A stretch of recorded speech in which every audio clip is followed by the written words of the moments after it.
If you want to know the difference in people's lives, it all comes down to what are the things that are must for you versus shoulds. So let me tell you this. We said to have an extraordinary life, you got to have an extraordinary psychology, right? Extraordinary psychology means you got to live in an extraordinary state. To be in an extraordinary state, you got to condition your nervous system, your body, your physiology and focus to be at their best. Do you agree with this? Yes or no? Then to do that, though, you can do that. Why doesn't everybody? Not because you can't. We all have the ability. It's because of our standards. Life will pay whatever price you ask of it. Now, if you were going to ask intelligently, there might be 5 elements of that. Number 1, you'd have to ask specifically, wouldn't you? You wouldn't ask in a general way. People do that all the time. They go, I want more money. Fine, here's $1, get out of here. Very often you're getting what you're asking for. You're just not aware of how general you're asking. Clarity is power. The more clear you are about exactly what it is you want, the more your brain knows how to get there. Your brain is a servo mechanism. It's like a bomb. Those bombs, those missiles, they have a servo mechanism. So if the target moves, it knows what the target is, it follows it. Your brain, when you condition it, knows exactly what to go for and it'll find a way to get there. Did you ever buy a certain outfit or a certain car and suddenly see that car outfit everywhere? How many of you have had that experience? Say, aye. How come that car outfit's everywhere? It always was everywhere, but now you notice it. And the reason is because there's a part of your brain called the reticular activating system, the RAS. That part of your brain determines what you notice and what you don't notice. Your brain spends most of its time trying to make sure you don't notice because you'll go crazy if you notice everything. But when you decide what's most important to you, your brain goes after it.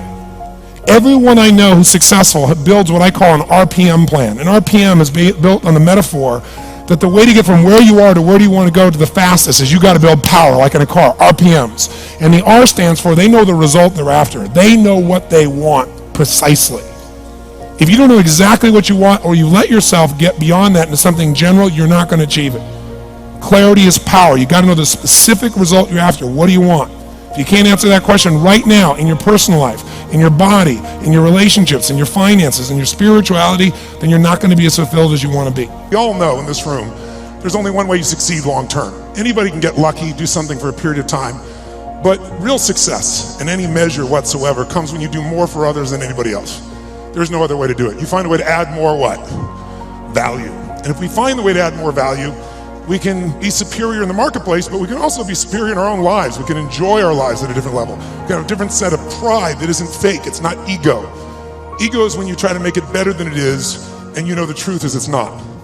But when you really are in a position, when you're in a position where you own what you're about, and you know what you're here to deliver, and you deliver it on a significant scale, then you have an opportunity to really experience not only success, but fulfillment. And this conference has gotten bigger and bigger, not only in its size, but also in its impact. And so I'm really privileged to be back with you here.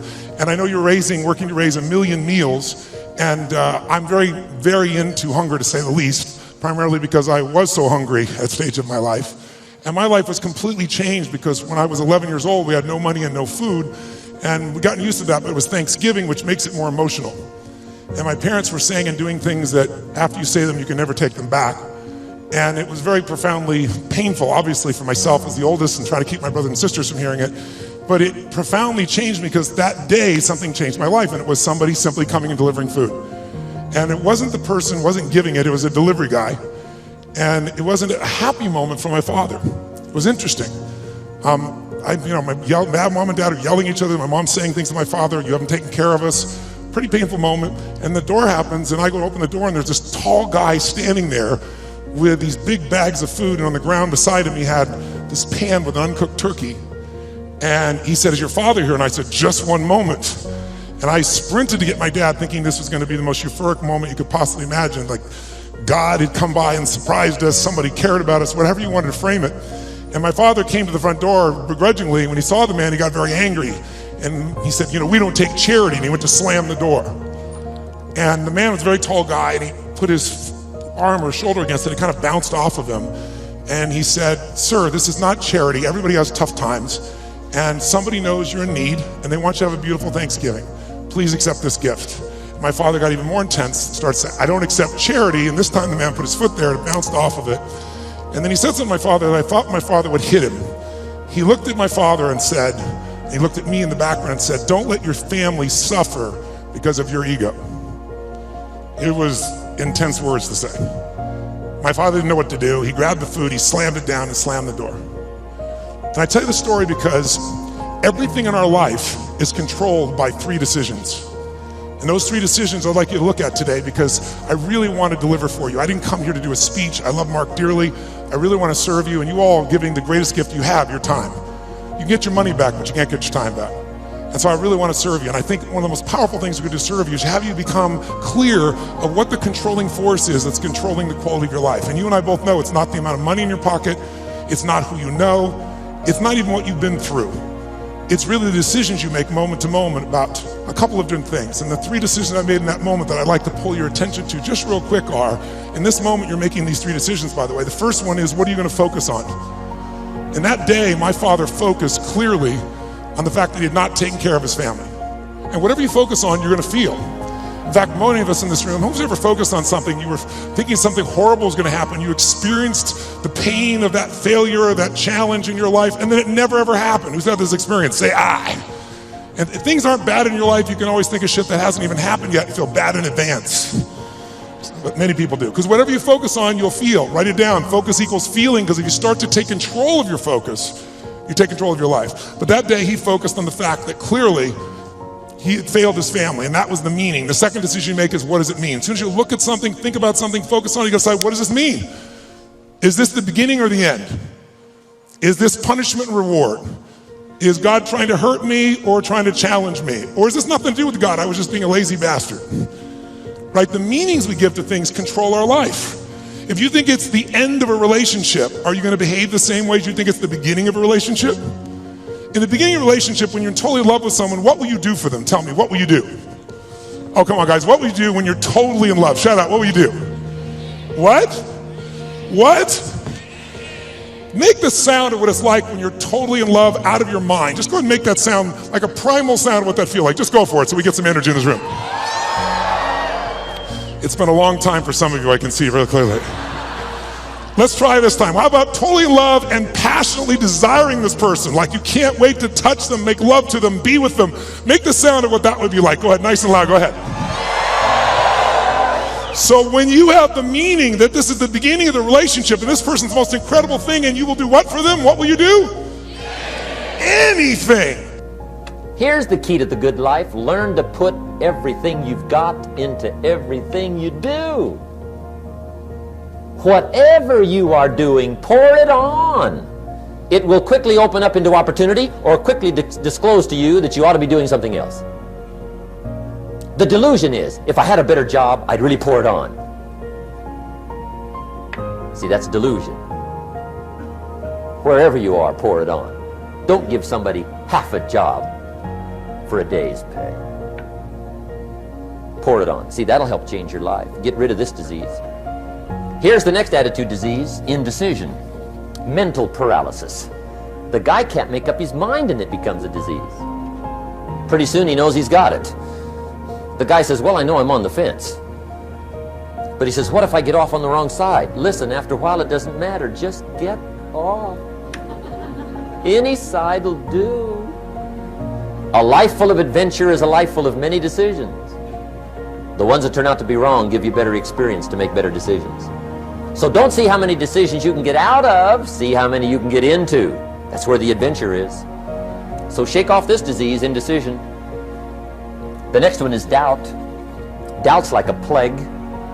And one of the worst is self-doubt. There are many, but that's one of the worst. The guy doubts himself. Doubts if it'll last that long for him. Doubts if he can do that well. Doubts if he can make that much. Doubts if he can accomplish all that. A chronic, excellent self-doubter. You can imagine what damage that does to your future. So here's the key. Turn this coin over and become a believer.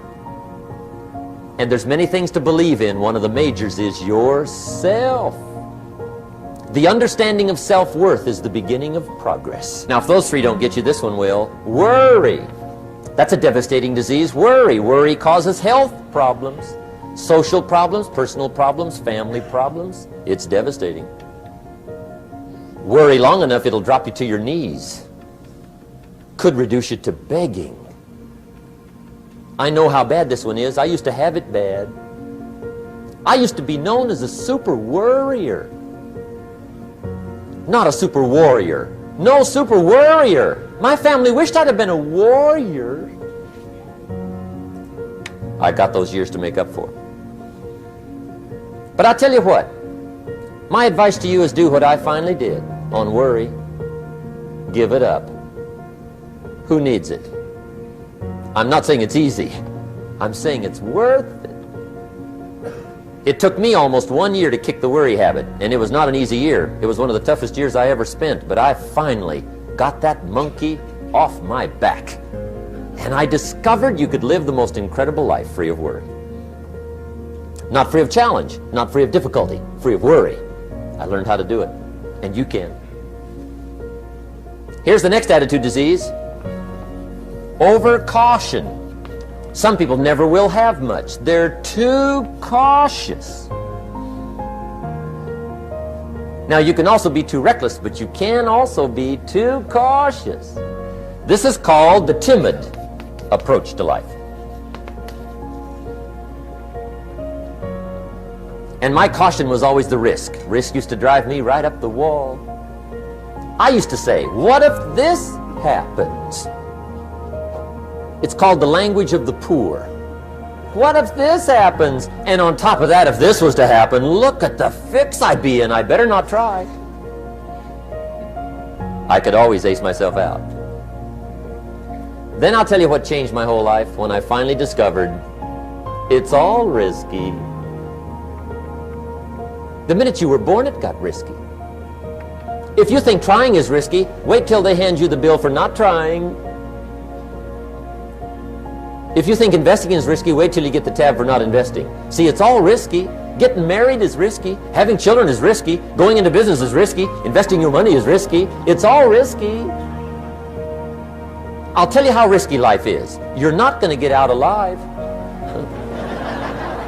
That's risky. The Englishman says, well, if that's the way it's going to work out, let's give it a go. Right, that's what it's for. Give it a go. Somebody says, yeah, but I'm looking for safety and security. Fine, then huddle in a corner. We'll cover you with a sheet, bring you 3 meals a day. And we'll protect you, feed you, look after you, care for you. We won't let anything happen to you. And you'll probably live to be 100.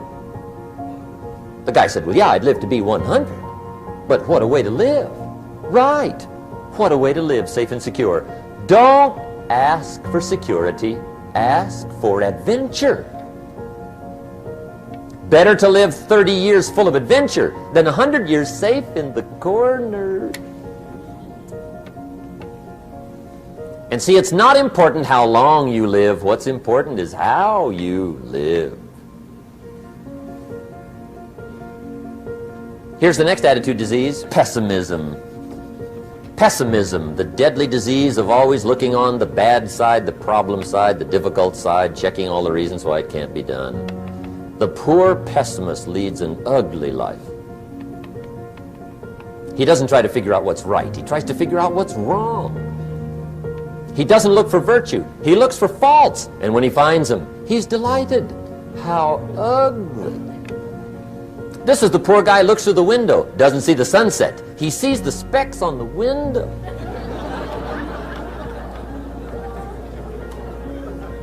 And this is the poor guy, right, who rushes up, takes such leave of his senses. This guy rushes up and he says, I've got 5 good reasons why it won't work.